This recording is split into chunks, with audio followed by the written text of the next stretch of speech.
നമസ്കാരം. ഓട്ടുപുറം തൂവൽ തീരം കണ്ണീർ തീരമായിട്ട് ഈ മാസം 7-ന് 1 വർഷം തികയുന്നു. 22 പേരുടെ ജീവൻ പൊലിയുകയും നിരവധി പേർക്ക് ഗുരുതരമായി പരിക്കേൽക്കുകയും ചെയ്ത ദുരന്തം താനൂർ ജനതയുടെ നെഞ്ചിൽ നീറലായി അവശേഷിക്കുകയാണ്.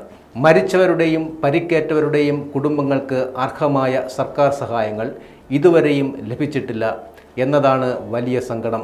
അന്വേഷണവും ഇഴഞ്ഞു നീങ്ങുകയാണ്. യാതൊരു സുരക്ഷാ സംവിധാനവുമില്ലാതെ മത്സ്യബന്ധന ബോട്ട് യാത്രാ ബോട്ടാക്കി മാറ്റി ആളുകളെ കുത്തിനിറച്ച് നടത്തിയ യാത്രയിലായിരുന്നു അപകടം. സ്രാങ്കിന് ലൈസൻസും ഉണ്ടായിരുന്നില്ല. യാത്രക്കാർക്ക് ലൈഫ് ജാക്കറ്റ് നൽകാതെ, സമയക്രമം പാലിക്കാതെ രക്ഷാപ്രവർത്തനങ്ങൾക്ക് സാധ്യമല്ലാത്ത മേഖലയിലൂടെ ഇരുട്ടിലൂടെ നടത്തിയ യാത്രയാണ് ദുരന്തത്തിൽ കലാശിച്ചത്. മരിച്ച 22 പേരിൽ 15 കുട്ടികളും ഉൾപ്പെട്ടിരുന്നു. പരപ്പനങ്ങാടി പുത്തൻ കടപ്പുറത്ത് കുന്നമ്മൽ കുടുംബത്തിൽ നിന്ന് 12 പേരുടെ ജീവനാണ് പൊലിഞ്ഞത്. ഓലപ്പീടികയിൽ കാട്ടിലപ്പീടിയേക്കൽ സിദ്ധിക്കും മക്കളായ ഫൈസാനും ഫാത്തിമ മിൻഹയും അപകടത്തിൽ യാത്രയായി.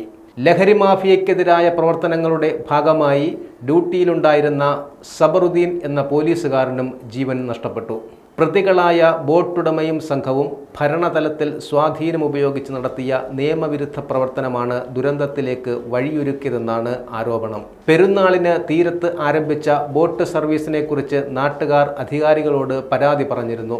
ദുരന്തമുണ്ടായാൽ രക്ഷാപ്രവർത്തനങ്ങൾക്ക് സാധ്യതയില്ലാത്ത പ്രദേശത്ത് മത്സ്യബന്ധന ബോട്ടിൽ നടത്തുന്ന സഞ്ചാരം അപകടമാണെന്ന നാട്ടുകാരുടെ മുന്നറിയിപ്പും അവഗണിച്ചായിരുന്നു യാത്ര.